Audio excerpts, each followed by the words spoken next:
भारत के तकरीबन 20,000 students Ukraine में स्टडीज के लिए गए थे और जब भारत ने अपने स्टूडेंट्स को यूक्रेन से वापस आने के लिए कहा था तब सिर्फ 6 से 7,000 स्टूडेंट्स ही भारत वापस आए थे। बाकी के सारे स्टूडेंट्स यूक्रेन में ही रुके। इसके पीछे का कारण बताया जा रहा है कि कई सारे स्टूडेंट्स फाइनल ईयर में थे जो कि अपनी फाइनल डिग्री का वेट करने के लिए यूक्रेन में ही रुके थे। इसके साथ ही कई सारे भारतीय स्टूडेंट्स को डर था कि उनकी शॉर्टेज हो जाएगी और कम अटेंडेंस के कारण उनको भारी फाइन भी पे करना पड़ेगा और अगर अटेंडेंस ज्यादा कम हुई तो फिर सेम ईयर में दोबारा से डिटेन भी होना पड़ सकता है, यानी कि उनका साल बर्बाद हो सकता है और एक्स्ट्रा साल के लिए उनको दोबारा से लाखों रुपए खर्चने पड़ते। 20,000 बहुत ही बड़ी संख्या होती है। ये सारे 20,000 भारतीय स्टूडेंट्स किसी भी तरह अपनी जान बचाकर भारत वापस आ जाएंगे, लेकिन भारत वापस आने के साथ साथ इन सबके मन में ये सवाल तो जरूर होगा कि अब इनकी डिग्री का क्या होगा,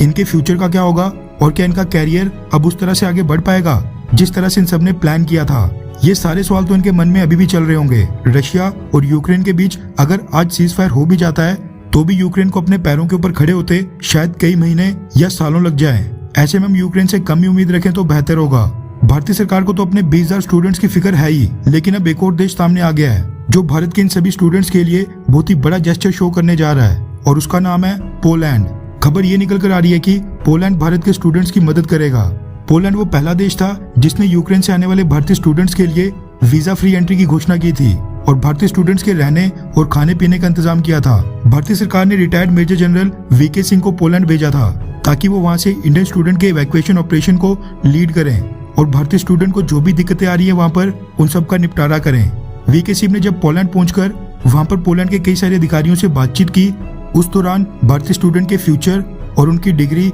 और स्टडीज का भी मुद्दा उठा। मीटिंग के दौरान पोलैंड के अधिकारियों ने वीके सिंह को आश्वासन दिया कि भारतीय स्टूडेंट की जो स्टडीज यूक्रेन में पीछे बच गई हैं उनको वो पोलैंड की यूनिवर्सिटीज में पूरा कर सकते हैं। रेफरेंस के लिए आपकी स्क्रीन के ऊपर द इकोनॉमिक टाइम्स के आर्टिकल का स्क्रीनशॉट है जिसके मुताबिक यूक्रेन से इवैक्यूएटेड इंडियन स्टूडेंट्स के लिए पोलिश यूनिवर्सिटीज अपना दरवाजा खोलेंगी। पोलैंड के अधिकारियों ने वीके सिंह को बताया कि वो इस मुद्दे को अपनी सरकार और कंसर्न यूनिवर्सिटीज के साथ उठाएंगे और पूरी कोशिश करेंगे कि भारत के ये सारे स्टूडेंट्स अपनी बची हुई डिग्री पोलैंड की यूनिवर्सिटी से पूरी करें। Retired major general VK Singh ने इस बात की जानकारी देते हुए एक ट्वीट भी किया। हालांकि पोलैंड की सरकार ने आधिकारिक तौर के ऊपर इसके बारे में अभी तक कुछ भी नहीं कहा है और ना ही इस खबर की पुष्टि की है, लेकिन सोर्सेस का कहना है कि पोलैंड सरकार इस इशू को देख रही है कि क्या ये पोलिश यूनिवर्सिटीज के लिए पॉसिबल हो पाएगा कि भारतीय स्टूडेंट्स अपनी बाकी बची पढ़ाई पोलैंड की यूनिवर्सिटी से पूरी कर सकें। इस पूरे प्रोसेस में थोड़ा समय और लग सकता है, लेकिन retired major general VK Singh की स्टेटमेंट के मुताबिक